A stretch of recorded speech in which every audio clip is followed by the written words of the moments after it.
जी अब इस समय यह है तुम्हारे यहाँ लड़का हो गया है, तुम्हारा पुत्र रत्न हो गया है, लग गया है, अब तुम दीक्षा नहीं ले सकते थे, इसलिए मैंने कहा कि तुम जल्दी जल्दी करो। उसने कहा अब तुम्हें समाचार में मिल जाएगा, थोड़ी देर में वास्तव में तारा आ गया वेद जी को कि तुम्हारा लड़का हुआ है और सकुशल हो गया है।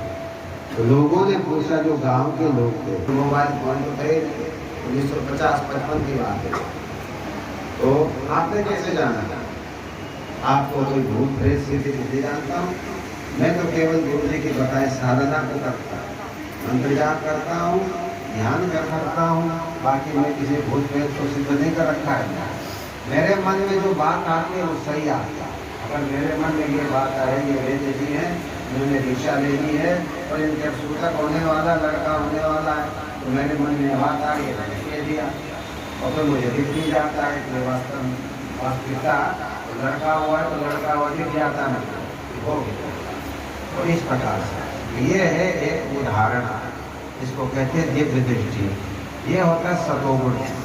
सतोगुण जब हो जाता है तो आपके अंदर, आप लोगों के भी होता है, ऐसी बात नहीं, सबको होता है। जो अच्छे लोग हैं उनको कई बातें पहले से मालूम हो जाती है, या तो स्वप्न में कुछ पता लग जाता है या मन में आता है।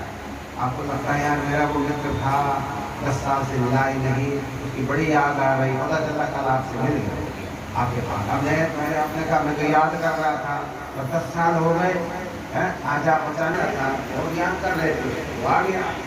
तो जो घटना आने वाली है, होने वाली है, उसको अपने आपके मन में पहले ही जान लिया। तो मन व्यापक है, शक्तिशाली है, वो आगे की घटनाओं को जान लेता है। जैसे मौसम विभाग वाले जान लेते हैं वर्षा होगी, अलर्ट कर दिया यूपी में 2 दिन के लिए छुट्टी कर दी सब लोगों की, है ना, मौसम विभाग वाले जान लिया। ऐसे जो योगी होते हैं जिनका सर्वोपरि मन होता है, वो आने वाली घटनाओं को सब जान लेते हैं पहले से, और दूर की वस्तुओं को भी जान लेते हैं। जैसे टाट बाबा ने, तो गुरु जी का जो वेद जी थे वो 300 किलोमीटर दूर, और आगरा 300 किलोमीटर दूर, वेद जी यहाँ बैठे हुए, न उस महात्मा जी को पता नहीं कि में लड़का है या क्या हो रहा है क्या नहीं, लेकिन कह दिया। गाँव वाले पीछे पड़ गए, कैसे जानते हो बाबा जी? सिद्धि कर रखी है, क्या नहीं सिद्धि नहीं, मैं तो काम से सिद्धि करता है, मैं गुरु की सेवा करता हूँ और मंत्र का जाप करता हूँ, तपस्या करता हूँ, गुरु की सेवा करता हूँ। चौकीदारी करते थे, जंगल था, गुफा थी, जो आज वहाँ आप लोग देखते हैं, ये केवल जंगल में था। उधर डकैत लोग आया जा करते थे, घूमते थे, रास्ते में से जाते थे, तो वो त्रिशूल लेकर के बाबा जी गुरु जी की सुरक्षा में रहते थे, चेले ज़्यादा नहीं। तो सेवा के फलस्वरूप उनको दिव्य दृष्टि मिल गई, जो भी मन में बात आती थी सत्य बात आती थी।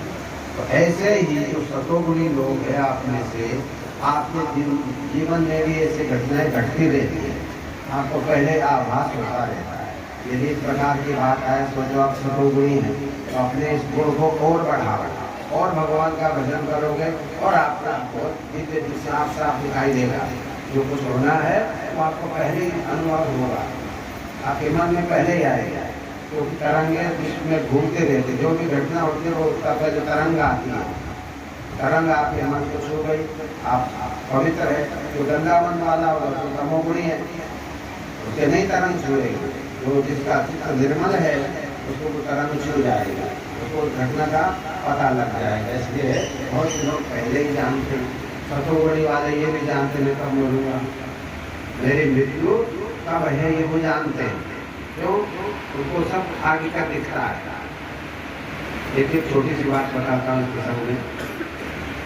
गुरु जी का जो गांव है उसके पास में पुराना गांव है, तो पुराना गांव में एक लड़का था, छोटा 14 वर्ष का, छोटी जाति का था। तो गुरु जी का सत्संग होता था तो बड़ी जाति वाले लोग उसको घुसने नहीं देते थे अंदर।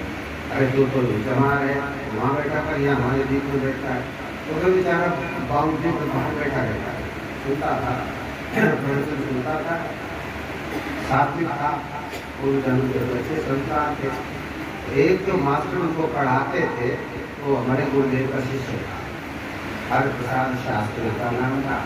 तो बच्चे ने कहा, 14 साल के बच्चे ने 6 साल में बता रहा कि मास्टर जी एक बात है, आज आप मेरे घर आओ, बातें बताओ। मास्टर जी ने कहा ठीक है। तो वो मास्टर जी चले बोले, गुरु जी तो आएंगे नहीं, गुरु जी किसी घर में जाते हैं, हम तो बहुत छोटे आते हैं, आप हमारे मास्टर जी हो, टीचर हो, इसलिए आप हमारे घर आना कुछ बातें बताओ।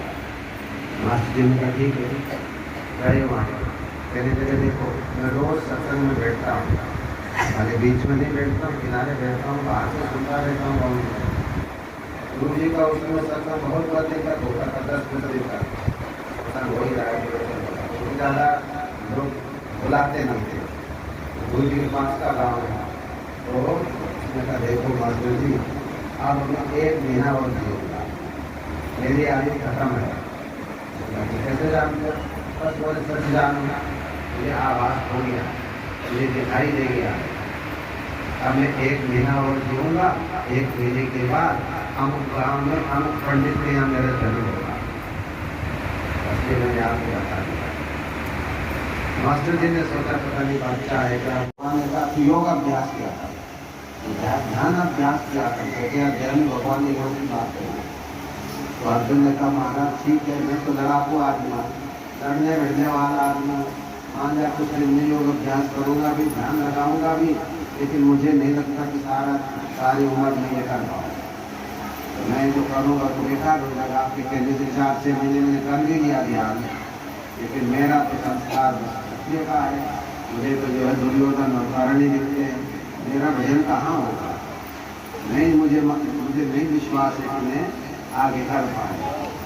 भगवान ने कहा ठीक है, देखो प्रश्न किया अर्जुन ने, फिर क्या हो गया, कर लूँ मान लिया, बीच में मेरा शरीर ही छूट जाए, फिर मैं ध्यान न कर पाऊँ, लड़ाई में लग जाऊँ तो क्या हो गया। तो भगवान ने कहा देखो अगर तुम ध्यान करते करते शरीर छूट जाए तो इसमें क्या होगा कि ये जो तुम्हारा शरीर छूटेगा तुम स्वर्ग में जाओ। पहली बात ये कही तुम सीधे स्वर्ग में जाओ, जो कि योग अभ्यास ही होता है। तुम ध्यान करते हो, तुम सतोगुणी हो, सतोगुणी वाले बनी जाते हो। और भगवान ने ये कहा कि तुम करोड़ों वर्ष तक वहाँ रहोगे, करोड़ों वर्ष तक वहाँ तुम्हारी आयु होगी, करोड़ों वर्ष वहाँ जियो।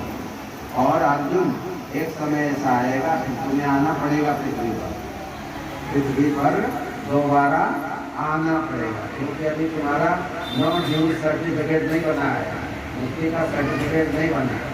मुक्ति का सर्टिफिकेट बनता है जब हम निर्बीज समाधि में चले जाए, या भगवान दे दे आपको सर्टिफिकेट, तुम मुक्त हो गए। गुरु दे दे, भगवान देने तब आप मुक्त हो जाते हो, नहीं तो नहीं होते।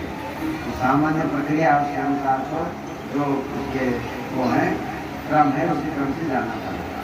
भगवान ने कहा अर्जुन तुम स्वर्ग में रहोगे करोड़ों वर्ष तक, उसके बाद तुम्हें पृथ्वी लोक पर आना पड़ेगा। पृथ्वी लोक पर आओगे तो तुम सामान्य परिवार में नहीं आओगे। शुचि नाम श्रीमताम गेहे योग भ्रष्टो अभिजायेगा। कहते हैं जो आचरण वाले हैं शुद्ध, जिनका खान पान शुद्ध है, पवित्र आचरण है, उच्च कुल वालों के यहाँ तेरा जन्म होगा। गीता का 6 अध्याय पढ़ना। शुचि नाम श्रीमताम गेहे योग भ्रष्टो अभिजायेगा। जो योग भ्रष्ट होता है, पिछले जन्म में योग अभ्यास किया, फिर वो देवता बन गया और अब फिर मनुष्य बन गया, तो कहते हैं उसका जन्म सामान्य कुल में नहीं होगा, अच्छे संस्कारी कुल में होगा। आप कहोगे क्या धनाढ्य के यहाँ होगा? धनाढ्य वाली बात नहीं है। जिनके विचार अच्छे हैं, जो सात्विक लोग हैं, शुद्ध लोग हैं, चाहे वो गरीब ही हो, उसके यहाँ तो जन्म लेगा। शुचि नाम लिखा है भगवान ने। बताएं क्या कार्यक्रम है? ये योग शिविर का कार्यक्रम 3 दिवसीय है, जो 10, 11, 12, 13 अक्टूबर से चल रहा है। आज इसका समापन का दिन है और ये योग सार्वभौम विद्या है। हमारे गुरुदेव महाराज पधारे हुए हैं, जो आगरा सवाई से आए हुए हैं और वो योग का ही प्रचार प्रसार कर रहे हैं। बड़ा ही सारगर्भित योग पे प्रवचन दे रहे हैं, योग की महत्ता समझा रहे हैं और लोगों को जागरूक कर रहे हैं। इसलिए कि योग केवल जो है सो स्वास्थ्य के लिए ही जरूरी नहीं है, यह अपने लोक और परलोक दोनों के लिए ज़रूरी है। इससे हमारा स्वास्थ्य तो ठीक रहता ही है, हमारा बुद्धि, विचार, आहार, व्यवहार, आचरण सब जो है सो ठीक रहता है, जिससे हम कि इस मार्ग पर चलें और अपना लाभ पाएं। तो ये योग सार्वभौम विद्या है, सभी के लिए है, किसी एक वर्ग, जाति, संप्रदाय या धर्म के लिए नहीं है, ये सब के लिए है। हमारे गुरुदेव कहा करते रहे कि ये योग सार्वभौम विद्या है। पातंजलि, भगवान पातंजलि का सिद्धांत और सूत्र बराबर जो है सो इसमें चलता है, और चित्त वृत्ति निरोध यही योग कहलाता है। इसमें हम अपने विकारों को समाप्त करके योग के पथ पर चलकर अपना जीवन सफल बनाते हैं। सर्वे भवन्तु सुखिनः, सर्वे सन्तु निरामया, सर्वे भद्राणि पश्यन्तु, माँ कश्चित् दुर्भाग भवेत्। आज ये समापन का दिन है। बड़ा हम सबका सौभाग्य है कि हमारे मिर्ज़ापुर शहर में गुरुदेव पधारे हैं और योग पर बड़े ही सारगर्भित प्रवचन दे रहे हैं, योग की महत्ता समझा रहे हैं, योग पे प्रकाश डाल रहे हैं। हम सभी नगरवासी, ग्रामवासी, जिलेवासी धन्य हुए हैं। गुरु जी का परिचय दे दीजिए और अपना भी परिचय। गुरुदेव हमारे जिला आगरा, ग्राम सवाई और बाजार एतमादपुर, तहसील व जिला मिर्ज़ापुर आगरा है।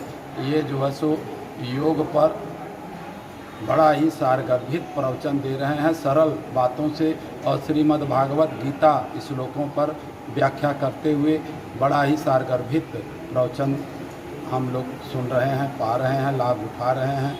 बारंबार गुरुदेव के चरणों में बारंबार हम सबका दंडवत है, बार बार उनको नमन है। आपका परिचय? हमारा परिचय, मैं राघवेंद्र सिंह, ग्राम बरैनी, जिला मिर्ज़ापुर का रहने वाला हूँ।